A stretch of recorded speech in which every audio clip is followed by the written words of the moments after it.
కాంగ్రెస్ పాలనలో తెలంగాణలో ఆర్థిక విధ్వంసం జరుగుతోంది. ప్రభుత్వ పాలనా తీరుకు గీటురాయి అయిన జీఎస్టీ వసూళ్లలో రాష్ట్రం దేశంలోనే అట్టడుగు స్థానానికి పడిపోయింది. రేవంత్ సర్కారు పాలనలో రుణాత్మక వృద్ధి రేటుతో చెత్త రికార్డు నమోదు చేసింది. ఈ దుస్థితికి సీఎం రేవంత్ రెడ్డి అనుభవంలేమి అవినీతి అరాచక విధానాలే కారణమని టీఆర్ఎస్ వర్కింగ్ ప్రెసిడెంట్ కేటీఆర్ ధ్వజమెత్తారు.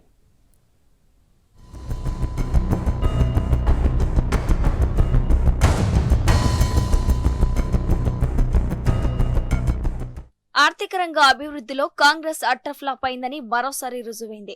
రేవంత్ సర్కార్ అధికారంలోకి వచ్చింది మొదలు కరోనాతో పోటీ పడుతూ ఆర్థిక రంగాన్ని విధ్వంసం చేస్తోంది. ఇప్పుడు తెలంగాణ ఏకంగా దేశంలోనే అట్టడుగున నిలిచింది. తెలంగాణ చరిత్రలోనే చెత్త రికార్డును సొంతం చేసుకుంది. ఇందుకు సెప్టెంబర్లో నమోదైన జీఎస్టీ వసూళ్లే నిదర్శనం. దేశవ్యాప్తంగా ఈ నెలలో రాష్ట్రాలు జీఎస్టీ వసూళ్లలో సగటున 7% వృద్ధి రేటును నమోదు చేశాయి. తెలంగాణ -5% వృద్ధి రేటును సాధించింది. అంటే నిరుడి కన్నా జీఎస్టీ ఆదాయం 5% తగ్గిపోయింది. నిరుడు 5,267 కోట్లు వసూలు కాగా ఈ ఏడాది 4,998 కోట్లు వచ్చాయి. 267 కోట్లు తగ్గాయి. తద్వారా జీఎస్టీ వసూల వృద్ధిలో దేశంలోనే తెలంగాణ చివరి స్థానంలో నిలిచింది.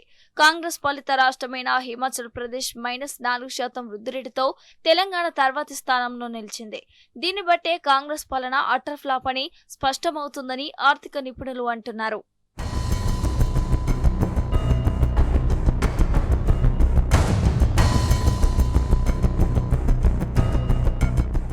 కేంద్రం 2020 జనవరి నుంచి రాష్ట్రాల వారీగా జీఎస్టీ వసూళ్ల లెక్కలను విడుదల చేస్తోంది.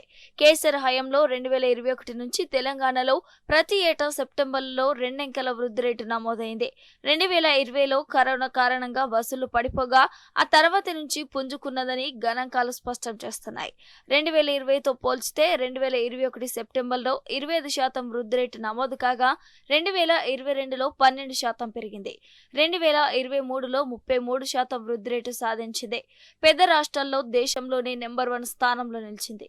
ఇది కేసీఆర్ ప్రభుత్వ దార్శనికతకు పాలనా తీరుకు గీటురాయని నిపుణులు అంటున్నారు.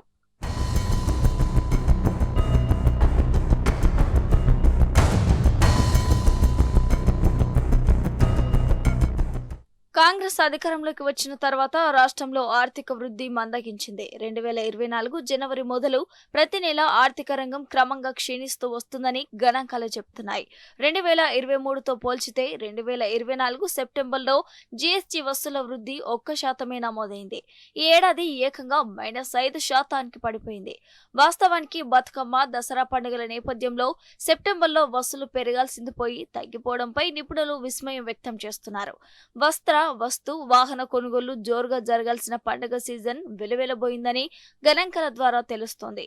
దీనిని బట్టి కాంగ్రెస్ పాలనలో రాష్ట్ర ప్రజల కొనుగోలు శక్తి క్షీణించిందని, వ్యాపార వాణిజ్య రంగాలు తిరోగమనంలో సాగుతున్నాయని స్పష్టమవుతోంది.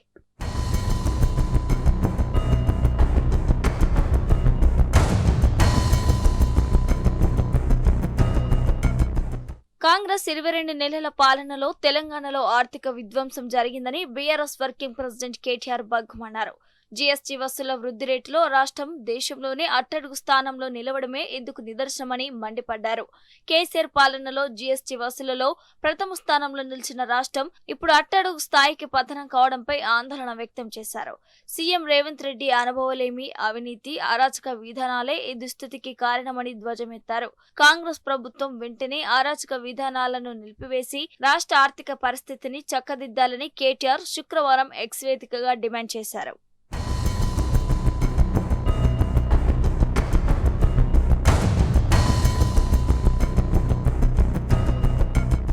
ఇక జీఎస్టీ వసూళ్లు ప్రభుత్వాల పాలన తీరుకు ఒక గీటురాయి. ఒక రాష్ట్రం లేదా దేశ ఆర్థిక అభివృద్ధికి ఒక కొలమానం. ప్రజల కొనుగోలు సామర్థ్యానికి సూచిక. వ్యాపార వాణిజ్య కార్యకలాపాలు ఏ స్థాయిలో ఉన్నాయో తెలియజెప్పే ప్రమాణం. జీఎస్టీ వసూలు పెరిగితే ఆర్థికంగా అభివృద్ధి చెందుతున్నట్టు లెక్క. కేసీఆర్ పాలనలో జీఎస్టీ వసూలు 2 అంకెల వృద్ధి రేటుతో రంకెలు వేశాయి. కానీ కాంగ్రెస్ పాలనలో పురోగతి దేవుడెరుగు. తెలంగాణ మైనస్ వృద్ధి రేటుతో దేశంలోనే అట్టడుగు స్థాయికి పడిపోయింది. రేవంత్ పాలన పుణ్యమాని రాష్ట్రం చెత్త రికార్డును సొంతం చేసుకుంది.